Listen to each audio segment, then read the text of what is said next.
इतिहास जिस पर धूल पड़ी थी उसको जरा हटाता हूँ। जिन महायोद्धाओं को नमन है करती दुनिया, उन कर्ण अर्जुन से मिलवाता हूँ। एक तरफ इंद्रपुत्र पार्थ था जिस पे गर्व करता पूरा कुरु वंश था, वहीं कर्ण मस्तक पर तेज लिए सूरज का अंश था।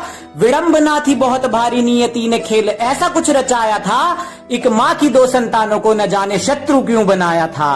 द्रोण के दो शिष्य बनने वाले आर्यव्रत की शान थे, दोनों ही बड़े वीर थे, दोनों ही शक्तिमान थे। अब किसे पता था आगे चलकर ऐसा कुछ इतिहास बनेगा। एक भाई दुर्योधन की आस बनेगा, दूजा माधव का विश्वास बनेगा।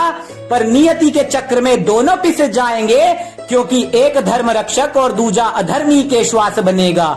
विकट बड़ा प्रश्न उठा, ब्रह्मास्त्र मिला अर्जुन को द्रोण से। सभी जानते थे पार्थ ही इसका पात्र है और खड़े रहे मौन से। पर श्रेष्ठ बनने की होड़ थी तो कर्ण ने ये ना सहा, मुझे भी ब्रह्मास्त्र दो ये गुरु द्रोण से कहा। अरे ब्रह्मास्त्र सा विध्वंसक अस्त्र नहीं मिलता बंदर बांट में। मन स्थिर और शांत चाहिए, नहीं प्राप्त कर सकते लाग डांट में। अरे बाकी सब भी थे वीर वहां, ब्रह्मास्त्र का उन्हें ना ज्ञान मिला। केवल कर्ण ने गुरुकुल त्याग दिया, अज्ञान का प्रमाण मिला। ब्राह्मण का वेश धर छल किया परशुराम से, बड़े बड़े वीर कांपते थे जिनके नाम से। ब्राह्मण था वही जिसे वेदों का ज्ञान था, सिर्फ यही जानकर भगवान ने दिया ब्रह्मास्त्र का दान था। धरती अंबर पाताल उस दिन थे कांप गए, जब कर्ण के गुरुद्रोह को भगवान थे भाप गए। पर्वत सभी धरा के और समंदर भी डोल उठे, और परशुराम कर्ण पर क्रुद्ध होके बोल उठे।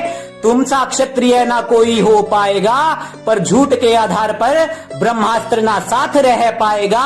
अरे जब मृत्यु होगी निकट तब तुम्हारा विवेक मर जाएगा, और अधर्मियों के काम कभी ब्रह्मास्त्र नहीं आएगा।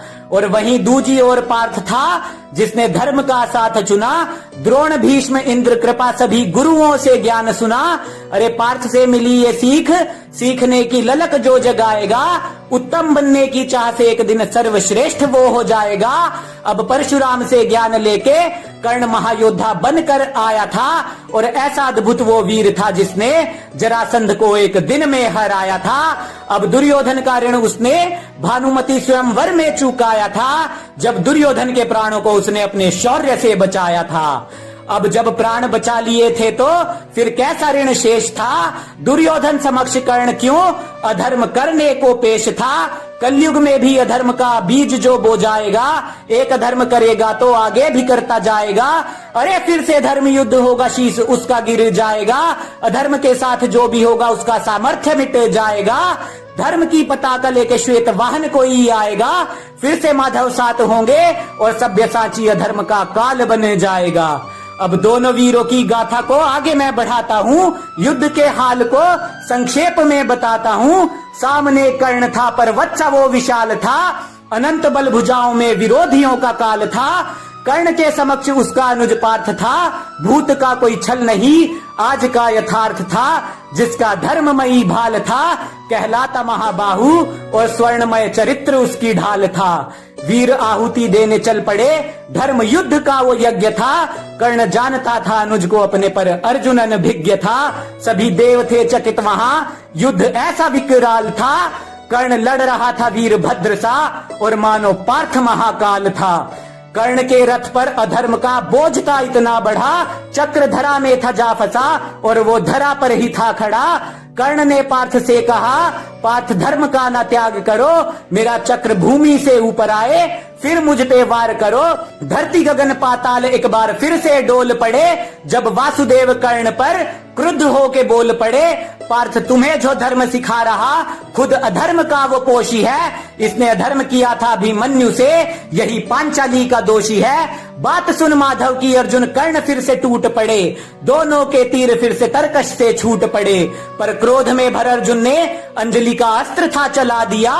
धर्म के लिए ही जिष्णु ने अपने ज्येष्ठ का शीश भी था गिरा दिया। सीख मिलती इसी बात से, कर्ण सा महावीर भी धराशायी हो जाएगा। चाहे गुरु परशुराम हो, अधर्म कभी जीत नहीं पाएगा। अरे आज जब बात होगी इस युद्ध की, इतिहास सो जाएगा। मिथ्या बातों के आधार पर कर्ण निहत्ता हो जाएगा। क्यों ऐसे ऐसे झूठ खुद के इतिहास में फैला रहे?